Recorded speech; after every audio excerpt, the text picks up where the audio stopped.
Good morning, my dear students. Today we are continuing with our chapter 1 in DP. What is democracy? Why democracy? Students, in our previous lecture, we were studying about the features of democracy with the help of different case studies. From those examples or case studies, we will conclude the definition of democracy. A democracy is a form of government in which the rulers are elected by the people. Now, students, from the examples of Pakistan, China, Mexico, Saudi Arabia, Estonia, Fiji, and Zimbabwe, we worked out 4 features of democracy as a form of government. Accordingly, democracy is a form of government in which, first, rulers elected by the people take all the major decisions.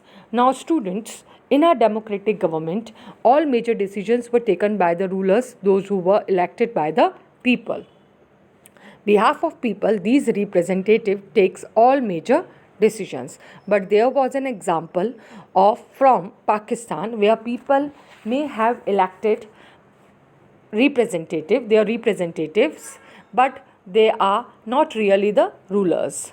They cannot take the final decisions. The power to take final decisions rests in the hand of the General Parvez Musharraf. So now, student, this happen in many dictatorships and monarchies. They formally have an elected parliament and government, but the real power is with those who are not elected.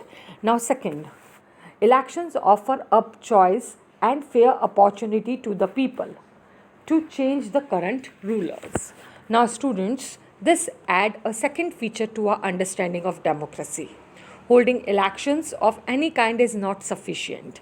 The elections must offer a real choice between political alternatives, and it should be possible for people to use this choice to remove the existing rulers if they wish so. So, a democracy must be based on a free and fair election where those currently in power have fair chance of losing. Now, third, this choice and opportunity is available to all the people on an equal basis. Now, students, democracy is based on a fundamental principle of political equality. That gives us the third feature of democracy. In a democracy, each adult citizen must have one vote and each vote must have one value. Now, last, the exercise of this choice leads to a government limited by basic rules of the constitution and the citizens' right. Now, there are some conditions that apply to the way a government is run after the elections. A democratic government cannot do whatever it's like. It has to respect some basic rules. In particular, it has to respect some guarantees to the minorities or the people. Every major decision has to go through a series of consultations. Every office bearer has certain rights and responsibility assigned by the constitution and the law. Each of these is accountable not only to the people but also to other independent officers. This aspect gives us the fourth and final feature of democracy. A democratic government rules within limits set by constitutional law and citizens' right. Now, students, we are studying about the merit of democracy. That means argument for democracy or advantages of democracy. Now, first, a democratic government is a better government because it is more accountable form of government. Now, student, democracy is better than any other form of government because it responding to the needs of the people. A non-democratic government may and can respond to the people needs, but it all depends on the wishes of the people who rule.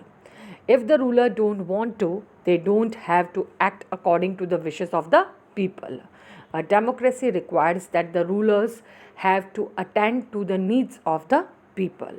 Now, second, democracy improves the quality of decisions making.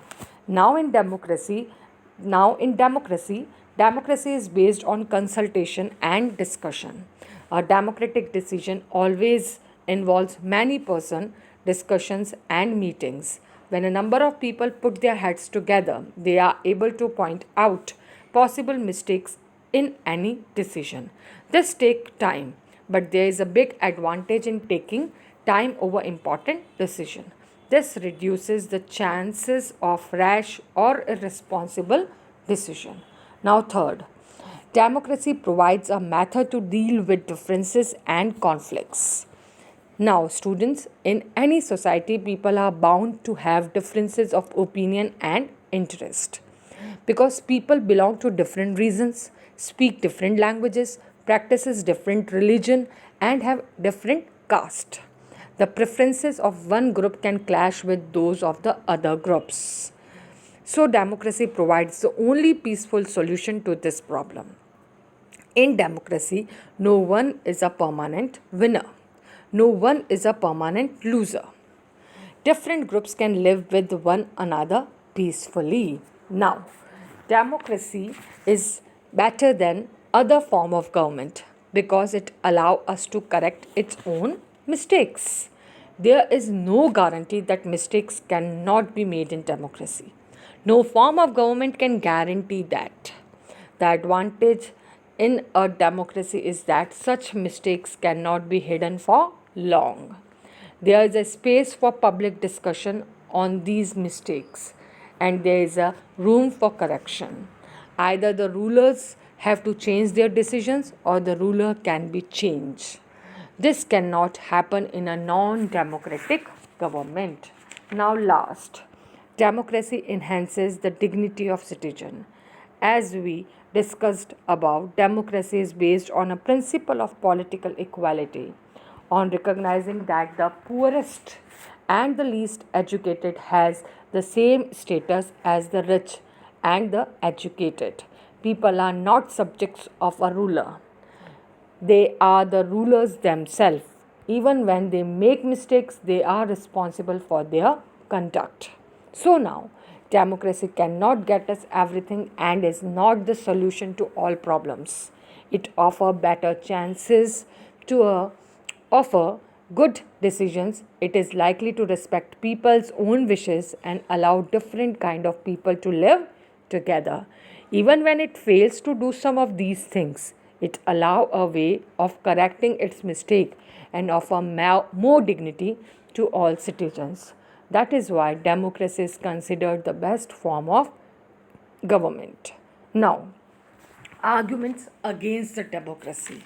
Now, demerits of democracy or disadvantages of democracy. Now, first, elected leaders do not know the best interest of people, so it leads to bad decisions. Now, students, leader, those who are elected, they do not know about the interest of the people, and sometimes they are taking a bad decisions or not in the favor of people.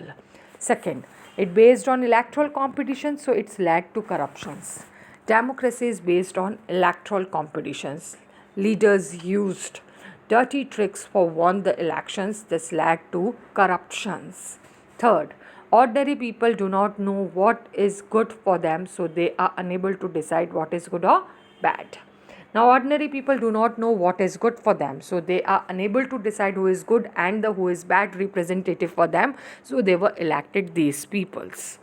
Now, fourth, in democracy, leaders keep changing, so it's lacks instability. In democracy, leaders changing time to time, so we can say that it's lacked instability because leaders were not stable for a long time. Now, fifth, it's all about the political competition and power play. Those who won were in a power. Those who were in power, they won the election and becomes representative. This is a political competition. Powerful won the election. Many people have to consult in democracy that leads to delay. In democracy, people were elected representative and these representative form a government. So in that, so many government in so that in government so many peoples were consulted with the each other on a different topics. So that leads a delay in the decisions in a democracy. Thank you, students.